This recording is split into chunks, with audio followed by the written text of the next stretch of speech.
রাজধানী মহাখালীতে প্রকাশ্য দিবালোকে অস্ত্র ঠেকিয়ে চাঁদপুর ড্রাগ হাউস নামক ফার্মেসিতে চাঁদা নেওয়ার চাঞ্চল্যকর ঘটনা ঘটেছে।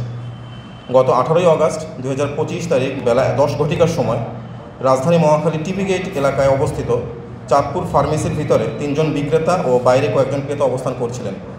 এ সময় একজন কালো গেঞ্জি পরিহিত এক ব্যক্তি এসে বিক্রেতাদেরকে ডাকেন। তারা তাৎক্ষণিক সাড়া না দিলে কোমর থেকে পিস্তল বের করে অস্ত্র উঁচিয়ে কিছু একটা বলতে থাকে ওই ব্যক্তি। এক পর্যায়ে 10,000 টাকা দিলে তিনি ওই স্থান ত্যাগ করেন। উক্ত ঘটনা বিভিন্ন প্রিন্ট এবং ইলেকট্রনিক্স মিডিয়ায় ব্যাপক প্রচারিত হয় এবং এলাকায় ব্যাপক চাঞ্চল্য সৃষ্টি করে। পরবর্তীতে উক্ত চাঁদাবাজির ঘটনায় জড়িত অজ্ঞাত কালো গেঞ্জি পরা ব্যক্তিকে শনাক্তকরণে র্যাব 1-এর CPC 1 এর আভিযানিক দল বিষয়টি আমলে নিয়ে ছায়া তদন্ত শুরু করে এবং চাঁদাবাজদেরকে গ্রেপ্তারের জন্য গোয়েন্দা নজরদারি বৃদ্ধি করে।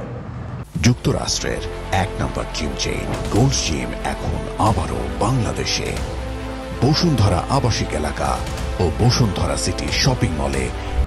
ঘটনাস্থল এবং আশেপাশের CCTV ফুটেজ সংগ্রহপূর্বক বিশ্লেষণ করত মাঠ পর্যায়ে বিভিন্ন তথ্য উপাত্তের ভিত্তিতে চাঁদাবাজিতে অংশগ্রহণকারী কালো গেঞ্জি পরা ব্যক্তিটি টিভি গেট এলাকারই পানি ব্যবসায়ী মোহাম্মদ জসিমউদ্দিন বলে শনাক্ত করতে সক্ষম হয়। পরবর্তীতে উল্লেখিত ঘটনায় 22 আগস্ট 2025 তারিখ বনানী থানায় একটি মামলা রুজু হয়। এরই ধারাবাহিকতায় র্যাব 1-এর CPC 1 আভিযানিক দল বিশ্বস্ত সোর্স ও তথ্য প্রযুক্তির সহায়তায় জানতে পারে যে উক্ত মামলার প্রধান আসামি মোহাম্মদ জসিমউদ্দিন বর্তমানে গাজীপুর জেলার উবাইল থানা এলাকায় আত্মগোপনে আছেন। তৎক্ষণাৎ র্যাব 1 CPC 1-এর চৌকস আভিযানিক দল সঙ্গীয় অফিসার এবং ফোর্সের সহায়তায় গাজীপুর জেলার উবাইল থানাধীন বাদন এলাকায় বিশেষ অভিযান পরিচালনা করে বর্ণিত চাঁদাবাজি মামলা রুজু হওয়ার 12 ঘণ্টার মধ্যে অর্থাৎ 22 আগস্ট 2025 তারিখ আনুমানিক সন্ধ্যা 7:45 ঘটিকার সময় ঘটনার সাথে প্রত্যক্ষভাবে জড়িত প্রধান আসামি মোহাম্মদ জসিমউদ্দিনকে গ্রেপ্তার করতে সক্ষম হয়।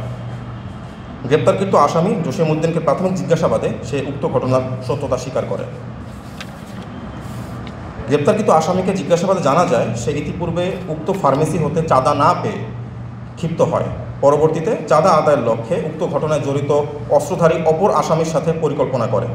পরিকল্পনা অনুযায়ী আসামিদ্বয় ঘটনার আগের রাতে একই জায়গায় রাত্রিযাপন করত গত 18 আগস্ট 2025 তারিখ সকালে অস্ত্রসহ মোটরসাইকেল যোগে টিভি গেট এলাকায় যান এবং চাঁদপুর ড্রাগ হাউস নামক ফার্মেসি হতে প্রকাশ্য দিবালোকে উক্ত পিস্তল ঠেকিয়ে জীবননাশের ভয় দেখিয়ে 10,000 টাকা চাঁদা নিয়ে মোটরসাইকেল যোগে পালিয়ে যায়। উক্ত ঘটনাটি সামাজিক যোগাযোগ মাধ্যমে চাঞ্চল্য সৃষ্টি করলে আসামিদ্বয় আত্মগোপনে চলে যায়। সেই ঘটনায় আরও জানায় উক্ত ঘটনার সাথে জড়িত অপর আসামি এবং ঘটনায় ব্যবহৃত আলামত মহাখালী এলাকাতে অবস্থান করছে। পরবর্তীতে গ্রেপ্তারকৃত আসামি জসিমউদ্দিনের দেওয়া তথ্যের ভিত্তিতে ডিএমপির বনানী থানাধীন মহাখালী দক্ষিণপাড় এলাকা হতে উক্ত ঘটনায় ব্যবহৃত মোটরসাইকেল উদ্ধার করা হয়। উল্লেখ্য যে র্যাবের উপস্থিতি টের পেয়ে অপর আসামি অন্যত্র পালিয়ে যায়। এছাড়াও আসামিদ্বয়ের উল্লেখযোগ্য কোনো রাজনৈতিক পদ বা পদবি নেই।